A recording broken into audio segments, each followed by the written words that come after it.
শ্রী শ্রী চৈতন্য চরিতামৃতম মধ্যলীলা চতুর্বিংশ পরিচ্ছেদ। আত্মা রামশ্চয়পি করে কৃষ্ণে অহৈতুকি ভক্তি মুনয় সন্তঃ ইতি কৃষ্ণ মননে আসক্তি। নির্গ্রন্থা অবিদ্যাহীন কেহ বিধিহীন, যাহা যেই যুক্ত সেই অর্থের অধীন। কলিযুগ পাবন অবতার পরম করুণাময় শ্রী গৌরাঙ্গ সুন্দরের পরম অন্তরঙ্গ প্রিয় পার্শ্বদবর্য পূজ্যপাদ শ্রীল কৃষ্ণদাস কবিরাজ গোস্বামী মহাশয় তাহার শ্রী শ্রী চৈতন্য চরিতামৃত নামক শ্রী গ্রন্থের মধ্যলীলার চতুর্বিংশতি পরিচ্ছেদে সনাতন শিক্ষা প্রসঙ্গে আত্মারামশ্চয়পি এই শ্লোকের ব্যাখ্যা প্রসঙ্গে শ্রীমন মহাপ্রভু এই শ্লোকের 11টি পদের ভিন্ন ভিন্ন অর্থ প্রকাশ করে এখন তাহা পরস্পর সম্মিলিত করে পূর্ণ অর্থ বর্ণনা করবেন। ইতিপূর্বেই আত্মারাম শব্দের অর্থে 6 প্রকার আত্মারাম তাহা বর্ণনা করে এখন এই 6 রকম অর্থে আত্মারামশ্চ অর্থাৎ আত্মারামগণ এই চ এবং অপি এই দুটি অব্যয় পদ সংযুক্ত করে পরস্পর পরস্পর সম্মিলিত করে অর্থ করা হচ্ছে। বলছেন এই 6 রকমের আত্মারাম এরা সকলেই কৃষ্ণে অহেতুকি ভক্তি করেন। তারপর বলছেন মুনয় সন্ত ইতি কৃষ্ণ মননে আসক্তি। মুনয় সন্ত, মুনয় অর্থাৎ ইতিপূর্বে অর্থ করেছেন মননশীল মুনি, কৃষ্ণ মননে আসক্তিযুক্ত হয়ে আত্মারামগণ আত্মারাম হয়েও তাহারা শ্রীকৃষ্ণে অহেতুকি ভক্তি করেন, আর মুনি মননশীল হলেও তাহারা কৃষ্ণ মননে আসক্তি হয়ে কৃষ্ণে ভক্তি করেন। তারপর বলছেন নির্গ্রন্থা অবিদ্যাহীন। নির্গ্রন্থা শব্দের ইতিপূর্বে অর্থ করেছেন অনেকগুলি, তাদের মধ্যে এই 6 প্রকার যে আত্মারাম সম্বন্ধে মাত্র 2টি অর্থই খাটে। এক হচ্ছে অবিদ্যা গ্রন্থিহীন, আর হচ্ছে শাস্ত্র বিধিহীন। এই 2 প্রকারের নির্গ্রন্থা, তাহলে এই 6 রকম আত্মারামের মধ্যে এই 2 প্রকারের যে নির্গ্রন্থা তাহাই চলে, বাকি অর্থগুলি চলে না। সেই জন্য বলছেন যাহা যেই যুক্ত সেই অর্থের অধীন। যে স্থলে নির্গ্রন্থ শব্দের যে অর্থ সংগঠিত করলে ঠিক অর্থ প্রকাশ করবে, যে অর্থটি খাটবে আর কি, সেইখানে সেই অর্থই প্রযোজ্য। সাধক ব্রহ্মময় প্রাপ্ত ব্রহ্মলয়, ভক্তে জীবন মুক্ত এবং প্রাপ্ত স্বরূপ, এই যে 5 রকম আত্মারাম, এর সঙ্গে এই নির্গ্রন্থা শব্দের অবিদ্যা গ্রন্থিহীন এই অর্থ যুক্ত হতে পারে, কারণ তারা সকলেই মায়াতীত। এই মায়াতীত বলে অবিদ্যা বন্ধন নাই, অবিদ্যা গ্রন্থি। আর সংসারী জীবরূপ যে মুমুক্ষু আত্মারাম, আত্মারাম শব্দের ইতিপূর্বে মুমুক্ষু এক আত্মারাম বলা হয়েছে, সেই আত্মারামের সঙ্গে নির্গ্রন্থা শব্দের বিধিহীন এই অর্থটি যুক্ত হতে পারে। অবিদ্যা গ্রন্থিহীন এই অর্থটি সংযুক্ত হলে সেই অর্থ প্রকাশ করবে না, কেননা তারা সংসারী জীব, তারা অবিদ্যা বন্ধন থেকে মুক্ত নয়। কাজে অবিদ্যা গ্রন্থিহীন তাদের সম্বন্ধে প্রযোজ্য হতে পারে না। সংসারী জীবের অবিদ্যা গ্রন্থি নষ্ট হয় নাই, আছে। কাজে সেক্ষেত্রে অবিদ্যা গ্রন্থিহীন এই শব্দ সংযোজিত না করে, এই অর্থ সংযোজিত না করে সংসারী জীব তারা বিধিহীন হতে পারে, এই জন্য বিধিহীন এই অর্থ যুক্ত হতে পারে। শ্লোকে অপি শব্দের অর্থ এখানে হচ্ছে ও, নির্গ্রন্থা অপি, অর্থাৎ অবিদ্যা গ্রন্থিহীন হয়েও কিংবা বিধিহীন হয়েও। এই অপির তাৎপর্য এখানেই যে অবিদ্যা গ্রন্থি ছেদনের নিমিত্তই লোকে সাধারণত ভজনে প্রবৃত্ত হচ্ছে, কিন্তু এই যে 5 রকমের আত্মারাম, যারা অবিদ্যা গ্রন্থি শূন্য হয়েও তারা শ্রীকৃষ্ণ ভজনে রত হন, প্রবৃত্ত হন। সাধারণত অবিদ্যা গ্রন্থি নাশ করবার জন্যে ভজন করা হয়, আর এদের অবিদ্যা গ্রন্থি নাশ হয়ে যাওয়ার পরেও এরা শ্রীকৃষ্ণ ভজন করে থাকেন। তার কারণ শ্রীকৃষ্ণের গুণমাধুর্য এমনই অদ্ভুত, সেই গুণমাধুর্য তাহাদের ভজন করিয়ে নেয়, ভজন না করে তারা থাকতে পারেন না। ইহা তাহাদের নিজস্ব কোনো ইচ্ছা বা চেষ্টা বুদ্ধিপূর্বক তাহা নহে, ইহা শ্রীকৃষ্ণের গুণমাধুর্যেরই প্রভাব। গুণমাধুর্য তাদের ভজন করতে বাধ্য করেন, অর্থাৎ তারা ভজন না করে থাকতে পারেন না। আর সংসারী জীবরূপ মুমুক্ষু আত্মারাম, তাদের পক্ষে এই অপি শব্দের তাৎপর্য হচ্ছে যে যারা সংসারাবদ্ধ জীব, সুতরাং শাস্ত্রবিধির আচরণ তাহারা যথাযথ সদাসর্বদা পালন করতে পারেন না, এই জন্যে তাহাদের চিত্ত অশুদ্ধ থাকে। আর চিত্ত অশুদ্ধ থাকা মানেই, অশুদ্ধ বলছে কাকে?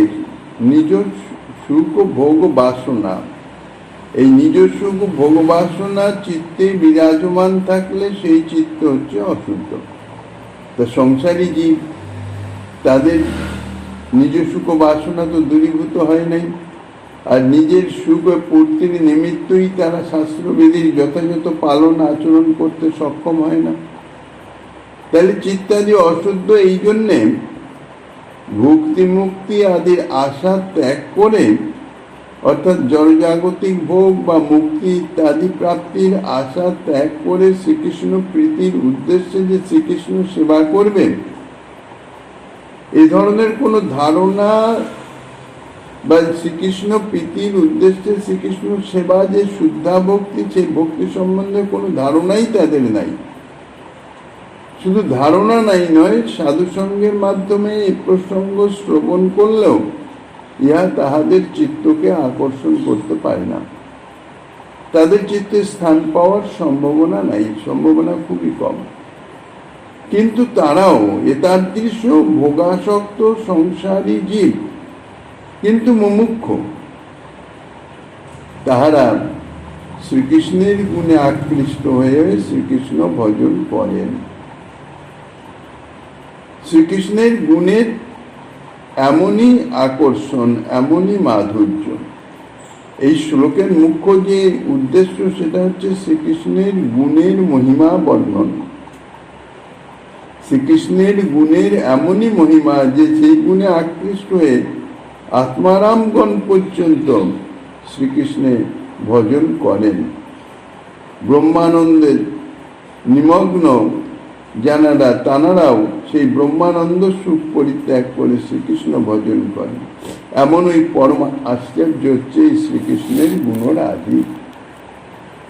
এই শ্লোকের মুখ্য কথাটাই হচ্ছে শ্রীকৃষ্ণের গুণমহিমা, এবং সেই গুণমহিমার ক্রিয়া প্রভাব কিরকম তাহাই বর্ণনা করা। তাহলে এইরূপে আত্মা শব্দের ব্রহ্ম অর্থ ধরে যে 6 রকম আত্মারাম পাওয়া গেল, তাহাতে নির্গ্রন্থ শব্দের যোগাযোগ যথাযোগ্য অর্থের যোজনা দ্বারা আত্মারাম শ্লোকটির 6 রকমের অর্থ পাওয়া গেল। যেমন শ্রীহরির এমনই পরমাশ্চর্য গুণমহিমা যে ওই গুণে আকৃষ্ট হয়ে প্রথম আত্মারামের কথা বলা হচ্ছে, যাহারা প্রাপ্ত ব্রহ্মলয় আত্মারাম, তাহারা প্রাপ্ত ব্রহ্মলয়ে হয়েও এবং অবিদ্যা গ্রন্থিহীন হয়েও, মানে নির্গ্রন্থা শব্দের সঙ্গে যুক্ত হয়েছে, অবিদ্যা গ্রন্থিহীন হয়েও মননশীল, শ্রীকৃষ্ণ মননে আসক্তিযুক্ত হয়ে উরুক্রম শ্রীকৃষ্ণে কৃষ্ণ সুখৈক তাৎপর্যময়ী অহেতুকী ভক্তি করে থাকেন। এই একটি অর্থ হলো। দ্বিতীয় আরেকটি অর্থ হচ্ছে এরকম, শুধু ওই আত্মারামের ব্রহ্ম শব্দের যে 6 রকম সে ভিন্ন ভিন্ন ধরে নিয়ে, অর্থাৎ শ্রীহরির এমনই পরমাশ্চর্য গুণমহিমা ইত্যাদি ইত্যাদি যাহারা ব্রহ্মময় আত্মারাম, তাহারাও এই ব্রহ্মময় হয়েও অবিদ্যা গ্রন্থিহীন হয়েও মননশীল শ্রীকৃষ্ণের, অর্থাৎ শ্রীকৃষ্ণ মননে মননশীল হয়ে আসক্তিযুক্ত হয়ে তারা শ্রীকৃষ্ণের সুকৈক তাৎপর্যময়ী অহেতুকী ভক্তি করে থাকেন। তৃতীয়, শ্রীহরির এমনই পরমাশ্চর্য ইত্যাদি যে যাহারা মুক্ত সাধক, মুক্ত আত্মারাম, তাহারাও শ্রীকৃষ্ণ সুকৈক তাৎপর্যময়ী ভক্তি করে থাকেন, ভজন করে থাকেন। এইরকম 6 রকমের মধ্যে 5 রকমের যারা অবিদ্যা গ্রন্থিহীন হয়েও মননশীল শ্রীকৃষ্ণ ভজনে আসক্তিযুক্ত, অর্থাৎ জীবনমুক্ত আত্মারাম এবং প্রাপ্ত স্বরূপ আত্মারাম। অর্থাৎ প্রথম থেকে হলে প্রাপ্ত ব্রহ্মলয় আত্মারাম, ব্রহ্মময় আত্মারাম, মুক্ত আত্মারাম, জীবনমুক্ত আত্মারাম এবং প্রাপ্ত স্বরূপ আত্মারাম। ইহারা অবিদ্যা গ্রন্থিহীন হয়েও মননশীল, শ্রীকৃষ্ণ মননে আসক্তিযুক্ত, শ্রীকৃষ্ণ সুকৈক তাৎপর্যময়ী অহেতুকী ভক্তি অর্থাৎ শুদ্ধা ভক্তি তারা যাজন করেন। আর সপ্তম যেটা মুমুক্ষু, যাদের সঙ্গে এই অবিদ্যা গ্রন্থিহীন এই শব্দটি, এই অর্থটি খাটে না, তাদের সেইখানে গিয়ে অর্থটি এরকম দাঁড়াচ্ছে যে শ্রীহরির এমনই পরমাশ্চর্য গুণ মহিমা যে ওই গুণে আকৃষ্ট হয়ে যারা সংসারী অথচ মুমুক্ষ, অর্থাৎ মুমুক্ষ কাদের বলা হচ্ছে? যারা মুক্তি কামনা করছেন, অর্থাৎ আত্মান্তিক দুঃখ নিবৃত্তি যাহাদের কামনা, তাহারাই হচ্ছে মুমুক্ষ, কিন্তু তাহারা সংসারী আবদ্ধ। সেই মুমুক্ষ আত্মারাম, তাহারা মুমুক্ষ সংসারী হয়েও এবং শাস্ত্র বিধিহীন হয়েও মননশীল হয়ে উরুক্রম শ্রীকৃষ্ণে এই শ্রীকৃষ্ণ সুকৈক তাৎপর্যময়ী অহেতুকী ভক্তি করে থাকেন। তাহলে এই রকম ভাবে মোটামুটি 6 রকমের অর্থ এখানে হলো।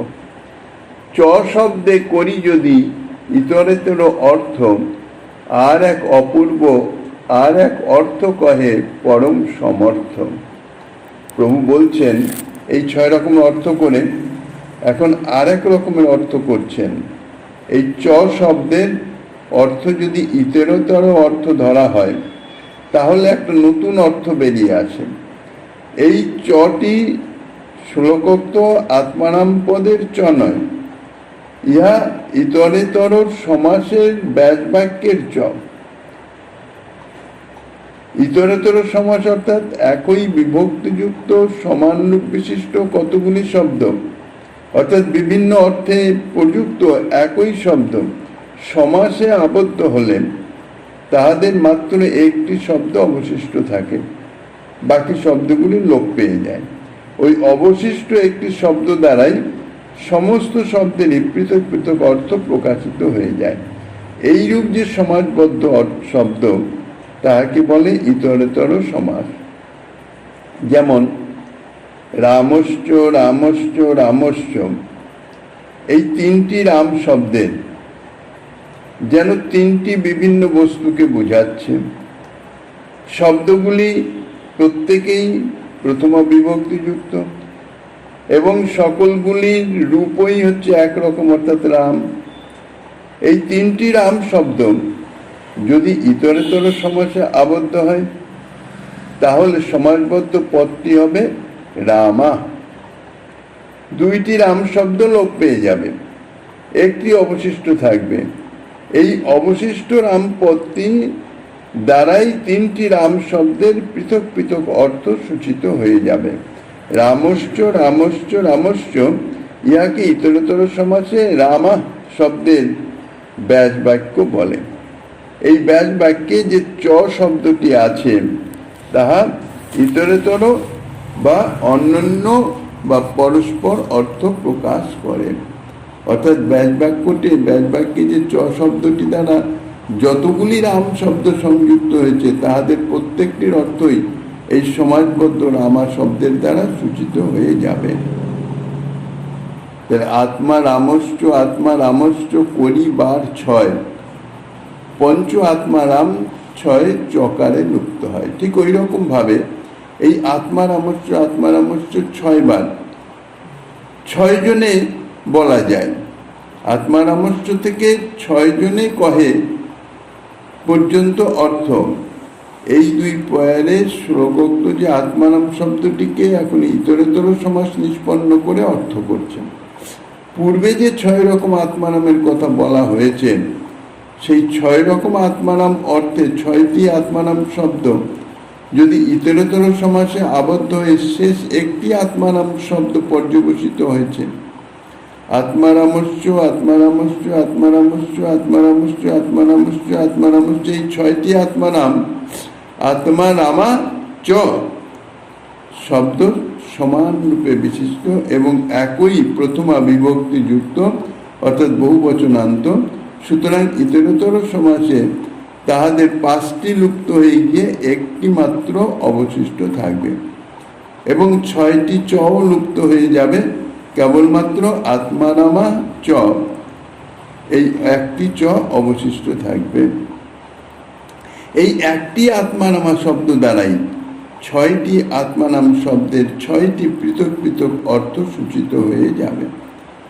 তাহলে ইতরেতর সমাস নিষ্পন্ন আত্মারামা শব্দের অর্থ হল প্রাপ্ত ব্রহ্মলয় আত্মারাম, ব্রহ্মময় আত্মারাম, সাধক আত্মারাম, মুমুক্ষু আত্মারাম, জীবনমুক্ত আত্মারাম এবং প্রাপ্ত স্বরূপ আত্মারাম। এই 6টি অর্থের প্রত্যেকটি মুখ্যভাবে সূচিত হচ্ছে।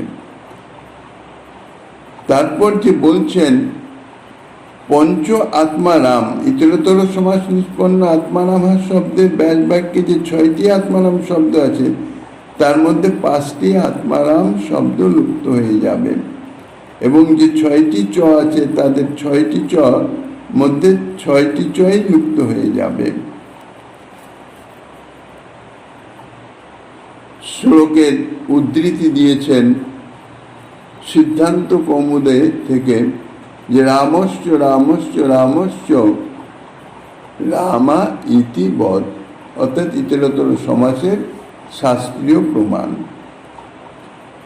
একশেষ সমাসে একই বিভক্তিতে একই রূপ বিশিষ্ট বহু শব্দ থাকলে তাহাদের মধ্যে একটিমাত্র শব্দই অবশিষ্ট থাকে, অপর শব্দগুলি প্রয়োগ হয় না।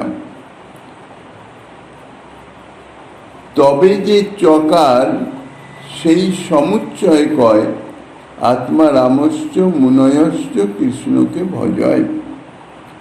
আত্মারাম শব্দের অর্থ করে শ্লোকোক্ত আত্মারামশ্চ শব্দের চকারের অর্থ করিতেছেন। চ এখানে সমুচ্চয় অর্থে ব্যবহৃত হচ্ছে। আত্মারামশ্চ মুনয় অর্থ আত্মারামশ্চ মুনয়শ্চ, অর্থাৎ আত্মারামগণ এবং মুনিগণ ইহারা সকলেই শ্রীকৃষ্ণ ভজন করেন, এদের একজনও বাদ নয়, সকলেই কৃষ্ণ ভজন করেন। ইহাই হচ্ছে সমুচ্চয়ার্থক চকারের তাৎপর্য। নির্গ্রন্থা অপি, এই অপি সম্ভাবনে এই 7 অর্থ প্রথম করিল ব্যাখ্যানে।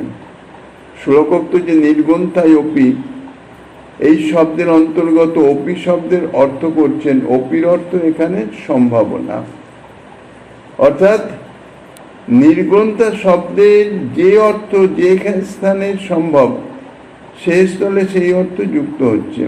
নির্গ্রন্থা শব্দের 2টি অর্থ, একটি অবিদ্যা গ্রন্থহীন আর একটি বিধিহীন। এছাড়া আরো অর্থ আছে যা পূর্বে বর্ণিত হয়েছে। তো এই মণিগণের মধ্যে কেহ বা অবিদ্যা গ্রন্থহীন কেউ বা বিধিহীন হতে পারেন, তথাপি তাহারা সাধু কৃপাদির প্রভাবে কৃষ্ণগুণে আকৃষ্ট হয়ে কৃষ্ণ ভজন করেন।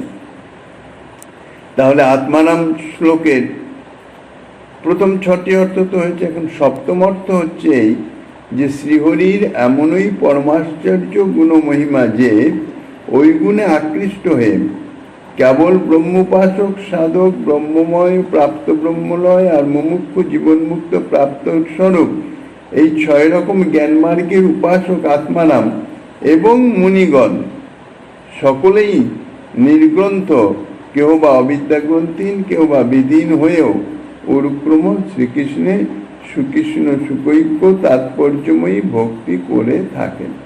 এখানে এই মুনিগণ বলে আত্মারামের সঙ্গে আর একজন এসে উপস্থিত হলো। এই হচ্ছে সপ্তম প্রকার অর্থ। অন্তর্যামী উপাসক আত্মারাম কয়, সেই আত্মারাম যোগী দুইবিধ হয়। আত্মারামের আত্মা শব্দের 7 রকমের অর্থ আগে বলা আছে। তার ব্রহ্ম শব্দ নিয়ে অর্থ নিয়ে এ পর্যন্ত অর্থ করা হলো। এখন ব্রহ্ম শব্দের মুখ্য অর্থে শ্রীকৃষ্ণকে বুঝালেও উপাসনা ভেদে এই ব্রহ্মেই জ্ঞানীদের নিকটে নির্বিশেষ ব্রহ্মরূপে, যোগীদের নিকটে পরমাত্মা রূপে এবং ভক্তদের নিকটে ভগবান রূপে আত্মপ্রকাশ করেন। তাহলে আত্মা শব্দের ব্রহ্ম ব্রহ্ম অর্থ ধরলে আত্মারাম শব্দের জ্ঞানী যোগী ভক্ত এই 3 শ্রেণীর উপাসকগণকেই বুঝাতে পারে। তন্মধ্যে এই পর্যন্ত যে 7 রকমের অর্থে শুধু জ্ঞান মার্গের উপাসক আত্মারামগণের কথা বলা হয়েছে। এখন যোগমার্গের উপাসক যে আত্মারামগণ তাদের কথা বলছেন। যোগমার্গের উপাসকের নিকটে পরব্রহ্ম শ্রীকৃষ্ণ পরমাত্মা রূপে প্রতিভাত হন। সুতরাং যোগীদিগের সম্পর্কে আত্মারাম অর্থ হবে পরমাত্মারাম, অর্থাৎ যাহারা পরমাত্মায় রমণ করেন। এখন এই পরমাত্মায় রমণকারী আত্মারামগণের কথা বলছেন। অন্তর্যামী উপাসক, অর্থাৎ পরমাত্মার অপর নাম হচ্ছে অন্তর্যামী। তিনি তো অন্তর্যামী রূপেই সর্বজীবের হৃদয়ে বিরাজমান থাকেন। তাহলে পরমাত্মার উপাসকগণকে অন্তর্যামীর উপাসকও বলা যায়, অর্থাৎ যোগীগণ। এই যে অন্তর্যামী, এই অন্তর্যামীর আবার 3টি স্বরূপ আছে। কারণাংশায়ী মহাবিষ্ণু, যিনি সমষ্টি ব্রহ্মাণ্ডের অন্তর্যামী। গর্ভোদকশায়ী সহস্র শীর্ষা পুরুষ, ইনি ব্যষ্টি ব্রহ্মাণ্ডের অন্তর্যামী। আর ক্ষীরোৎসাহী চতুর্ভুজ বিষ্ণু, ইনি ব্যষ্টি জীবের অন্তর্যামী। তাহলে অন্তর্যামী 3টি স্বরূপ হলো কারণাংশায়ী, গর্ভোদকশায়ী আর ক্ষীরোৎসাহী। আর এই ক্ষীরোৎসাহীর সঙ্গেই জীবের সাক্ষাৎ সম্বন্ধ থাকে। অন্তর্যামীর উপাসক যে যোগীগণ, তারা মনে হয় সাধারণত এই জীবান্তর্যামী ক্ষীরোৎসাহীর উপাসনাই করে থাকেন। ইনি এক স্বরূপে ক্ষীরসাগরে বিরাজমান শেষশাহী, আর এক স্বরূপে প্রত্যেক জীবের হৃদয়ে পরমাত্মা রূপে অবস্থান করেন অন্তর্যামী রূপে।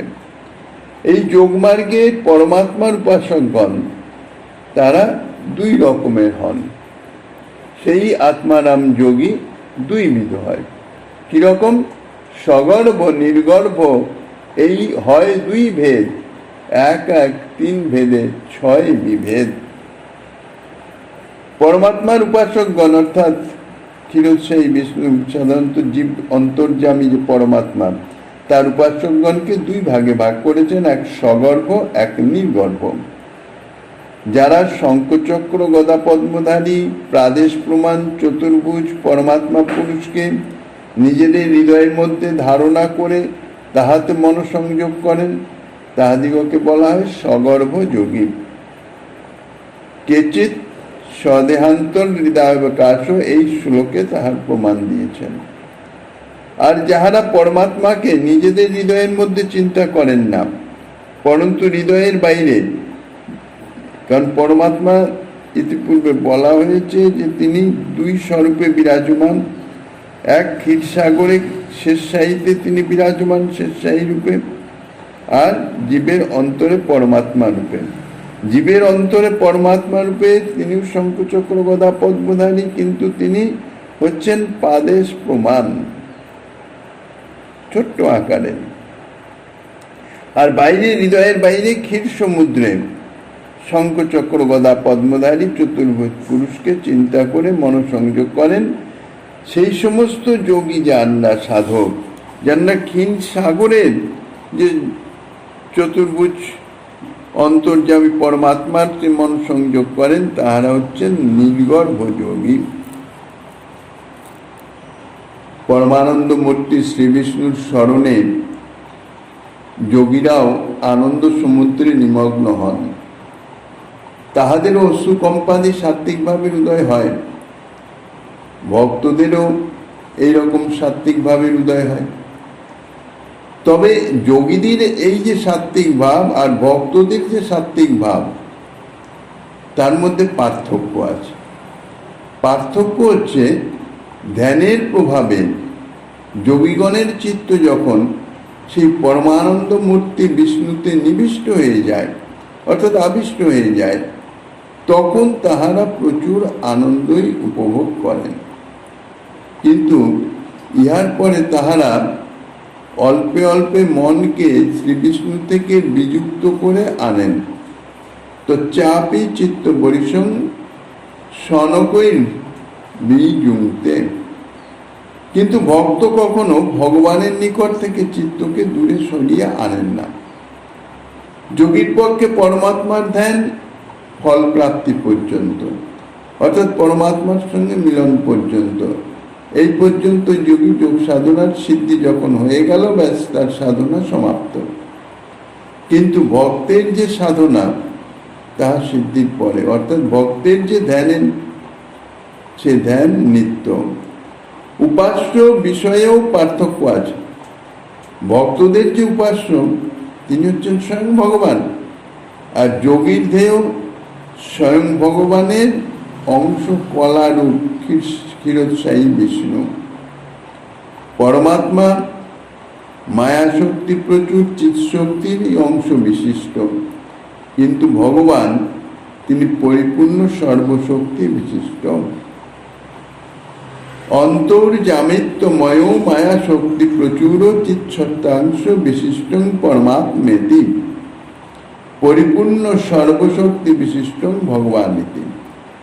পরমাত্মা হচ্ছেন, পরমাত্মা এবং ভগবান, অর্থাৎ যোগীদের যে উপাস্য পরমাত্মা এবং ভক্তদের উপাস্য যে ভগবান, তার মধ্যে তফাৎ হচ্ছে পরমাত্মা হচ্ছেন সেই চিৎশক্তির অংশ বিশিষ্ট, মায়াশক্তি প্রচুর, মায়াশক্তির অধীশ্বরী রূপে, কিন্তু অংশ বিশিষ্ট। কারণ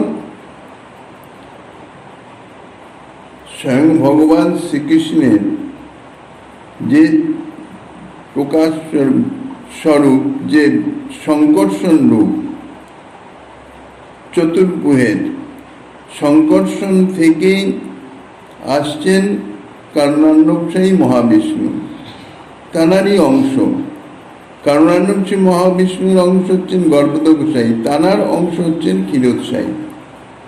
ক্ষীরোৎসাহী বিষ্ণুর স্বরূপ বহু, কারণ অনন্ত কোটি ব্রহ্মাণ্ড, এই অনন্ত কোটি ব্রহ্মাণ্ড সমস্তের অন্তর্যামী হচ্ছেন কারণান্নবসায়ী, আর ক্ষীরোৎসাহী হচ্ছে প্রত্যেকটি ব্রহ্মাণ্ডের অন্তর্যামী। অনন্ত কোটি মানে তাহলে অনন্ত স্বরূপ হয়ে গেল, অংশ, অংশরূপে বিরাজমান। আর তারই হচ্ছেন অংশ হচ্ছেন, অর্থাৎ এক এক ব্রহ্মাণ্ডের ক্ষীরোৎসাহী বিষ্ণু, তিনি ক্ষীরসাগরে অবস্থান করছেন এবং সেই ব্রহ্মাণ্ডের যত জীব নিচয় আছে প্রত্যেকের হৃদয়ে পরমাত্মার অন্তর্যামী রূপে বিরাজমান। তাই এরা সকলেই হচ্ছেন মায়াশক্তি প্রচুর চিৎশক্তির অংশ বিশিষ্ট।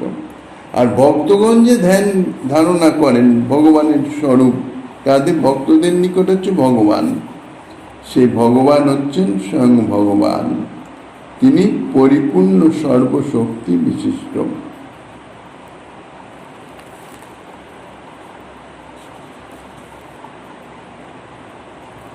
দৃষ্টান্ত দিচ্ছেন, এবং হরৌ ভগবতী প্রতিলব্ধ ভাব ভক্তা দ্রবত হৃদয় উৎপুলক প্রমোদাত ঔৎকণ্ঠা বাষ্প কলয়া মুহুর্ধ্যান মানস তচ্চাপি চিত্ত বৈষম সনকৈর বিযুক্ত।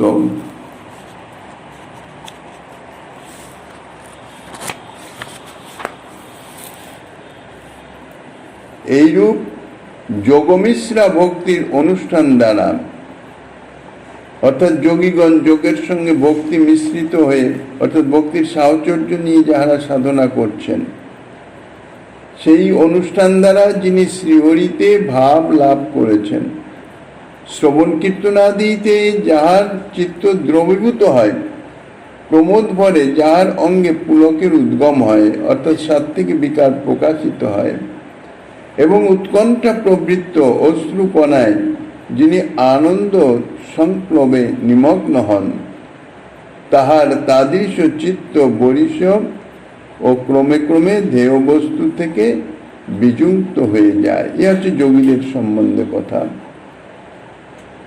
এই শ্লোকটি শ্রীমদ্ ভাগবতের ৩য় স্কন্ধের ২৮ অধ্যায়ের ৩৪ নম্বর শ্লোক। শ্রীমদ্ ভাগবতের এই শ্লোকটির পূর্ববর্তী শ্লোকটির আলোচনা করলে, বিশেষত এই পূর্ব শ্লোকের হৃদি কুর্জাত এবং ৩৩ শ্লোকের এই ধ্যায় সদর কুহরে, এই বাক্য আলোচনা করলে স্পষ্টই বোঝা যায় যে এই শ্লোকটি হচ্ছে সগর্ভ যোগীদের সম্বন্ধেই বলা হয়েছে। যোগারূঢ় যোগারূঢ় প্রাপ্ত সিদ্ধিয়ার দোহে এই ৩ ভেদে হয় ৬ প্রকার।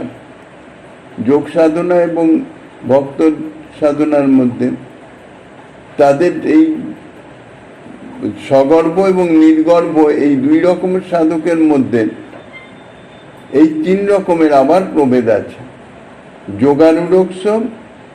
যোগারূঢ় প্রাপ্ত সিদ্ধি, অর্থাৎ সগর্ভ যোগী ৩ রকমের, নির্গর্ভ যোগীও ৩ রকমের। সগর্ভ যোগারূঢ়, সগর্ভ যোগারূঢ়, সগর্ভ প্রাপ্ত সিদ্ধি। ঠিক সেই রকম নির্গর্ভ যোগারূঢ়, নির্গর্ভ যোগারূঢ়, নির্গর্ভ যোগারূঢ়, নির্গর্ভ প্রাপ্ত সিদ্ধি।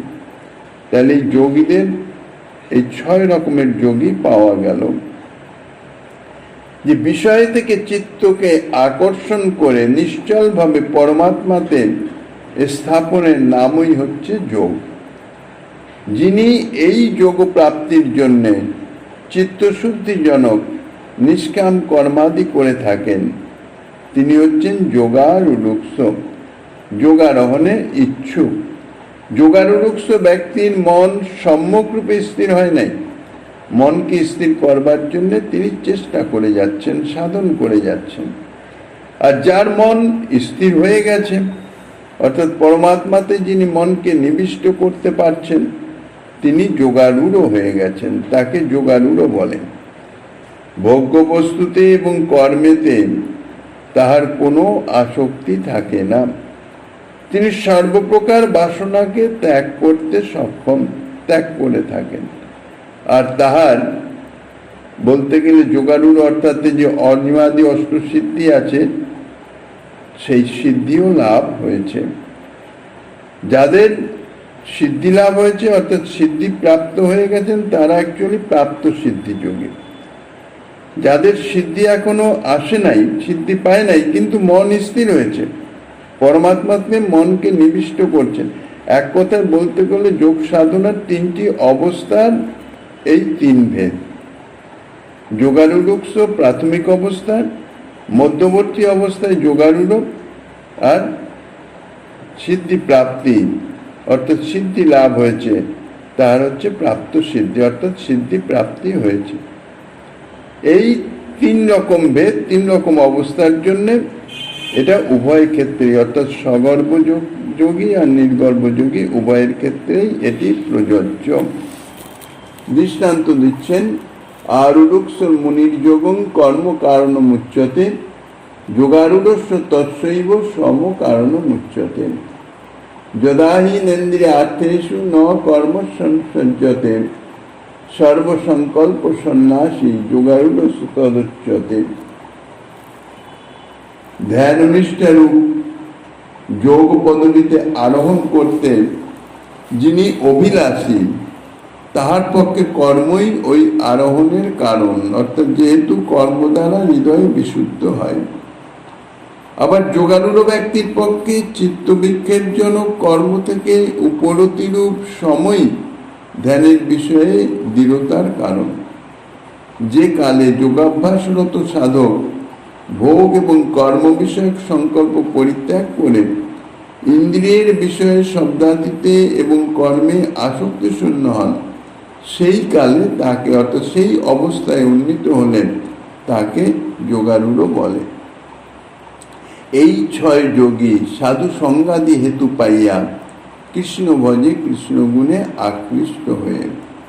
এই যে ছয় রকম যোগীর কথা বলা হলো, সগর্ভ নিগর্ভ তিন প্রকারের, এই ছয় রকম যোগী যদি সাধু সঙ্গ প্রাপ্ত হন, তাদৃশ সাধু, তাদৃশ মহৎ, তাহাদের সঙ্গের প্রভাবে, তাহাদের সঙ্গে শ্রীকৃষ্ণের গুণমহিমা ইত্যাদি কথার শ্রবণে শ্রীকৃষ্ণ গুণে আকৃষ্ট হয়ে তাহারা তাহাদের যে উদ্দেশ্য, তাহাদের যে কামনা ইত্যাদি সমস্ত বিস্তৃত হয়ে গিয়ে তাহারা কৃষ্ণ সুকৈক তাৎপর্যময়ী শ্রীকৃষ্ণ ভজন করে থাকেন। চ শব্দে অপি অর্থ ইহাও কহয়, মুনি নির্গন্ত শব্দের পূর্ববৎ অর্থ হয়। উরুক্রম অহেতুকি কাহা কোন অর্থ, এই 13 অর্থ কইল পরম সমর্থ। আত্মারাম শব্দের যোগী অর্থ করলে শ্লোকোক্ত অন্যান্য শব্দের কিরূপ অর্থ হবে তাহা বলছেন। চ শব্দে, এই চ শব্দের অর্থ অপি এবং ও পর্যন্ত, ইহাও এই স্থলে, অর্থাৎ মুনি ও নির্গন্ত শব্দদ্বয়ের অর্থ পূর্ববৎ এইভাবে যদি যুক্ত করা হয়, আত্মা শব্দের ব্রহ্ম অর্থ ধরে এবং ব্রহ্ম শব্দের পরমাত্মা অর্থ ধরে আত্মারাম শব্দের 6 রকম অর্থ করা হয়েছে। সগর্ভ যোগারূঢ় আত্মারাম, সগর্ভ যোগারূঢ় আত্মারাম, সগর্ভ প্রাপ্ত সিদ্ধি আত্মারাম, নির্গর্ভ যোগারূঢ় আত্মারাম, নির্গর্ভ যোগারূঢ় আত্মারাম এবং নির্গর্ভ প্রাপ্ত সিদ্ধি আত্মারাম। তাহলে এই 6টি অর্থে এক একটি পৃথক পৃথক ধরে শ্লোকটির অর্থ করলে আরো 6টি অর্থ পাওয়া যাচ্ছে।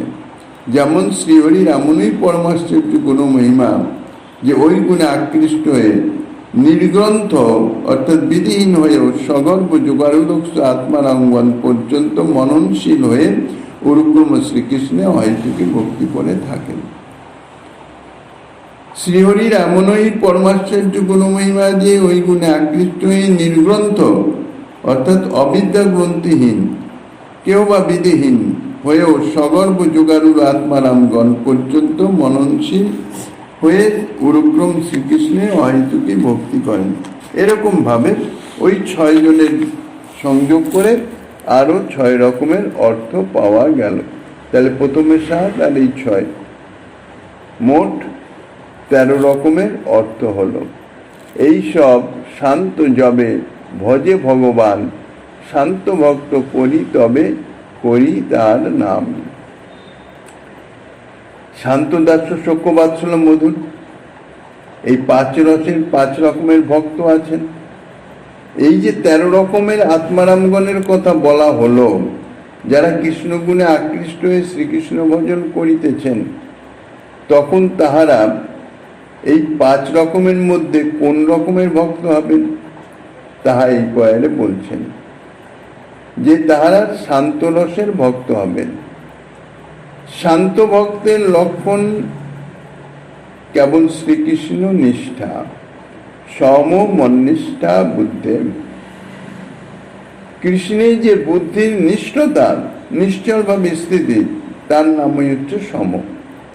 এই সম যাহার আছে তিনি হচ্ছেন শান্ত।